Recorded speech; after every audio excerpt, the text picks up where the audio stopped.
ఆడ చేపలు కట్ చేస్తుంటే ఈడ కోళ్ళు చూడండి కుక్కల కంటే ఎక్కువైనాయి. పీసెస్ కోసం కొట్లాడుతున్నాయి. చాలా సింపుల్గా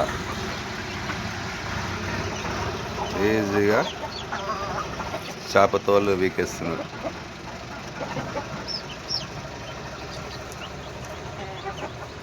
ఇది అయిపోయినాక దీన్ని ఫ్రై ఎలా చేయాలో చూద్దాం.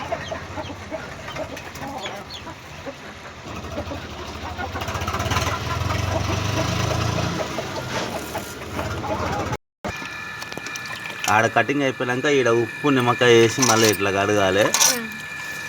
కాకపోతే ఆ చేపలు వేరు ఈ చేపలు వేరు. ఇది బొచ్చ, అవేమో పాంప్లెట్స్.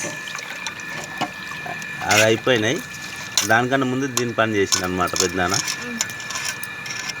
చూపిస్తా మసాలాలు ఏమేమి కలపాలి, ఎట్లా ఉండాలి చూపిస్తా.